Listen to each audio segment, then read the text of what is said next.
കണ്ടാൽ ഏകദേശം നോർമൽ പോലെ തോന്നും. പക്ഷേ ഒരു ചെറിയ വൈകിക്കൽ പോലും ജീവൻ അപകടത്തിലാക്കും. QT സിൻഡ്രോം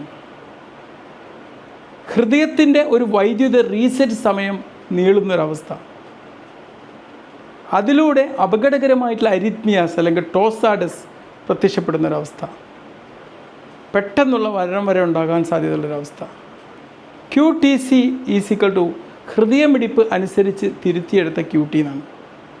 498 MS പുരുഷന്മാരിൽ 460 MS സ്ത്രീകൾക്ക് മുകളിൽ ആണെങ്കിൽ അത് പ്രശ്നമാണ്. 500 MS മുകളിലാണെങ്കിൽ അത് അപകടവുമാണ്. നമ്മുടെ ഹൃദയം ഒരു മൊബൈൽ ചാർജിങ് സിസ്റ്റം പോലെയാണ്. വളരെ സമയം ചാർജ് എടുത്തു കഴിഞ്ഞാൽ പെട്ടെന്ന് ഓഫായി പോകും. ECGയിൽ എന്തൊക്കെ മാറ്റാണ്? ഈ QT ഇൻ്റർവെല്ല് നീളം കൂടി കാണും. പിന്നീട് ടോസാഡസ് തിരിഞ്ഞ് വരുന്ന ഒരു ECG പാറ്റേൺ കാണും. ചിലർക്ക് ജനിതക കാരണങ്ങൾ കൊണ്ട് വരാം. പിന്നീട് പ്രത്യക്ഷപ്പെടുന്ന ഈ ഒരു അവസ്ഥയൊക്കെ കാണുന്നത് ചില മരുന്നുകൾ കൊണ്ടും പൊട്ടാസ്യത്തിൻ്റെയും മഗ്നീഷ്യത്തിൻ്റെയും കുറവ് കൊണ്ടും വരാം. എന്തൊക്കെ ലക്ഷണങ്ങളാണ് കാണുക? പെട്ടെന്ന് ബോധം കെടുന്ന അവസ്ഥ, ഹൃദയമിടിപ്പ് കൂടി വരുന്നൊരവസ്ഥ, പെട്ടെന്നുണ്ടാവുന്ന ഒരു കാർഡിയാക് അറസ്റ്റ്.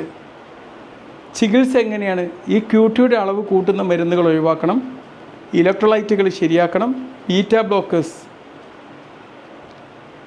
ഉപയോഗിക്കാം, ICD ഉപയോഗിക്കാം. അപകടം കൂടുതലുള്ള ആൾക്കാർ ചെറിയ ഒരു വൈകിക്കൽ പോലും വലിയ പ്രശ്നമായി എന്ന് വരാം.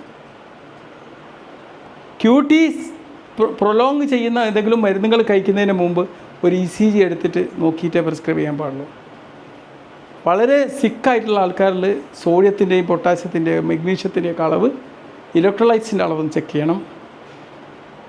എപ്പോഴെങ്കിലുമൊക്കെ ബോധം കെട്ട് പോകുന്നൊരവസ്ഥ ഉണ്ടെങ്കിൽ അതൊരു കാരണവശാലും ഇഗ്നോർ ചെയ്യാൻ പാടില്ല.